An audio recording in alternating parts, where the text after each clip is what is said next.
Oke, selamat datang di channel Isekai Film. Di sini kami akan mempersembahkan seri selanjutan dari 1 Million Text Speed. Bagi yang belum mengikuti episode sebelumnya, bisa dicek di playlist yang telah disediakan agar nyambung ceritanya. Terima kasih.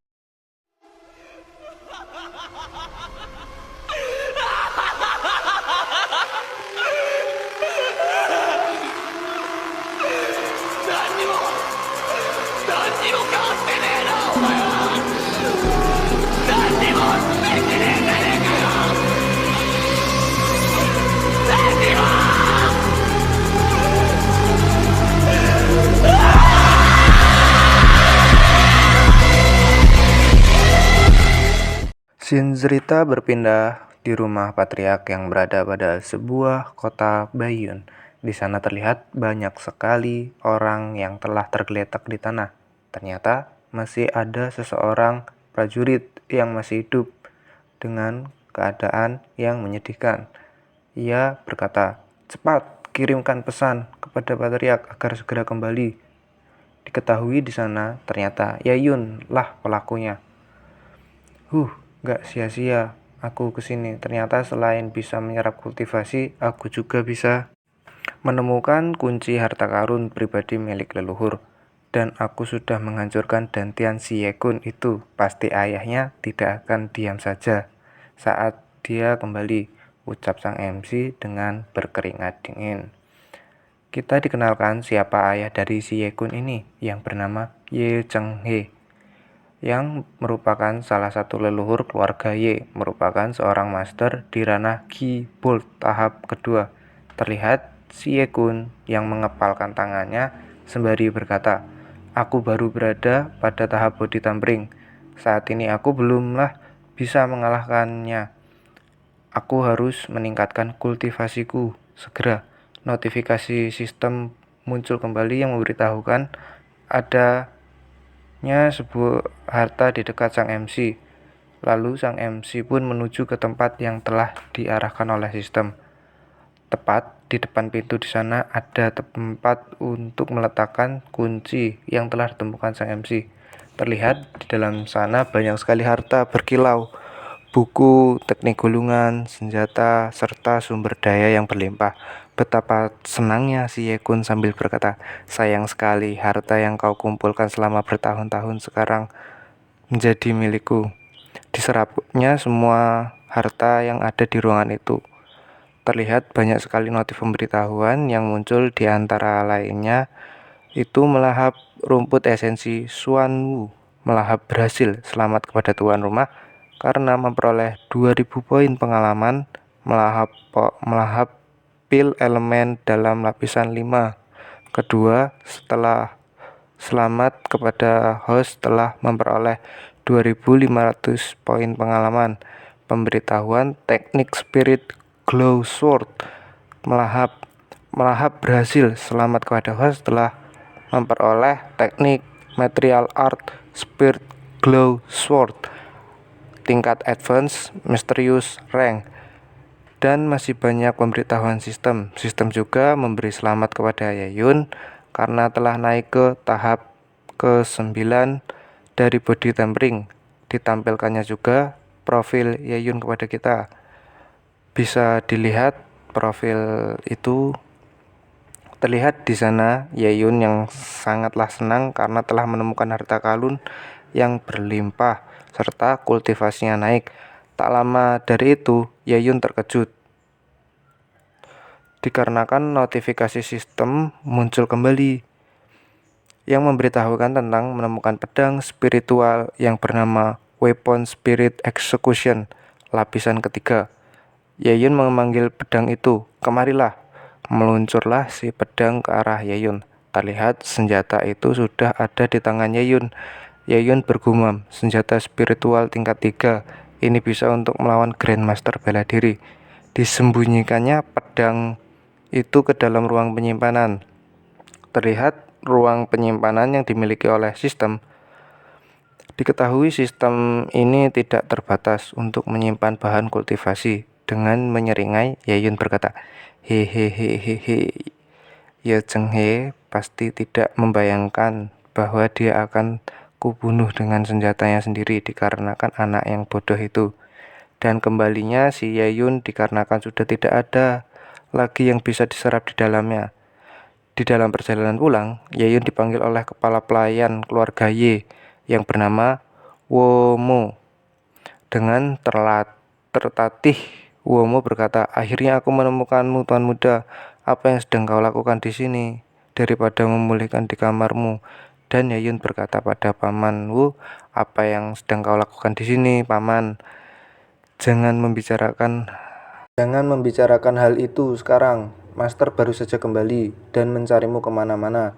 Ikut denganku," jawab Paman Wu dengan memegang tangan Yeyun.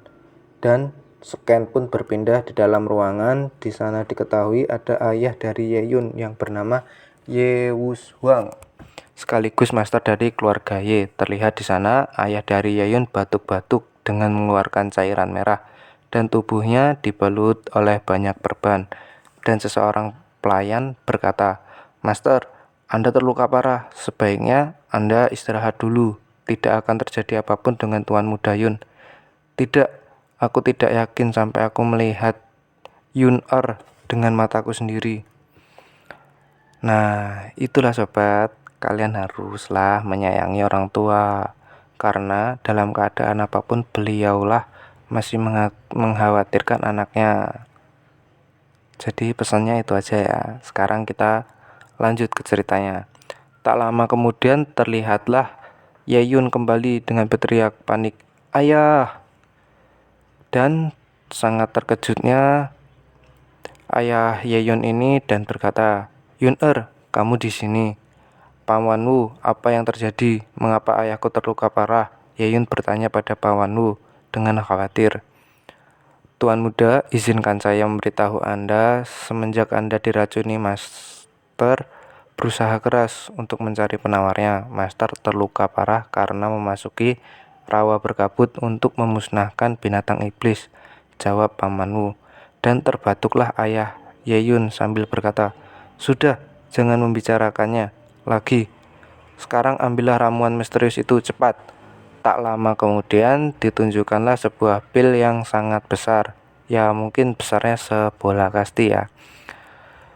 Sambil menyodorkan ke arah Yeyun, ayah Yeyun berkata, "Cepatlah minum ramuan ini. Ramuan ini akan menghilangkan racun sebanyak 30%. Setelah engkau mengonsumsinya." Ramuan misterius ini adalah ramuan tingkat 2 yang efeknya mengangkat racun dan menaikkan kultivasimu. Dan aku akan menemukan cara untuk menghilangkan sisa racun yang ada di dalam dirimu. Ayah, apakah kau mempertaruhkan hidupmu hanya untuk ramuan yang hanya menghilangkan 30% racunku?" jawab Yeyun. "Yun-er, jangan bingung, cepatlah ambil ramuan itu sekarang," jawab dari ayahnya, sembari batuk dan mengeluarkan cairan merah lagi. Dan Yeyun bergumam, cinta kebapaan yang diberikan kepada pemilik asli tubuh ini tidak ada batasnya. Sambil mengeluarkan skill Devour dan memegang tubuh dari sang ayah, dengan terkejut dan heran, sang ayah tak menyangka anaknya telah meningkat kultivasinya dan membantu menyembuhkan luka yang ia derita. Dan Yeyun berkata, "Aku sudah di tahap ke-9 body tempering, jangan khawatirkan aku lagi. Aku terserahkan oleh seorang master, dan ini ada banyak ramuan yang bisa ayah konsumsi untuk memulihkan diri." Dengan memberikan sebuah ramuan, ayah Yeyun bertanya, "Apakah mastermu juga memberikan ramuan ini?" "Tidak, aku menggeledah penyimpanan Ye Cheng He." Terkejutlah semua orang, dan tidak hanya itu, aku juga menghancurkan dentian dari Ye Kun dan membuatnya tidak bisa berkultivasi lagi. Dan tambahlah terkejut ayah Yeyun dan serta dua pelayan yang mendengarnya.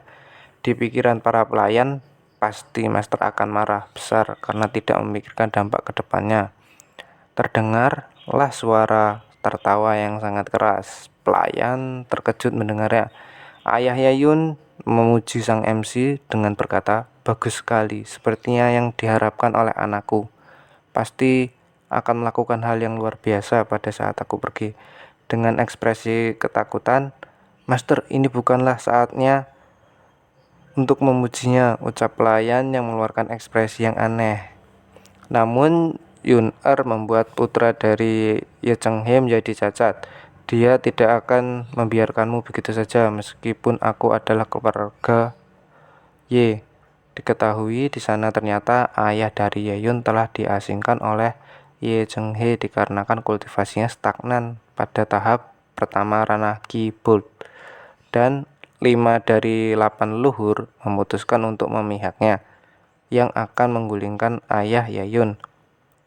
Ayah Ye-yun memeringati Ye-yun haruslah berhati-hati di masa depan, dan ditimpalnya oleh Ye-yun, "Jangan khawatir ayah, jika mereka datang ke sini aku akan memastikan mereka masuk hidup dan tidak akan bisa keluar secara hidup-hidup." Dengan tersenyum dan percaya diri.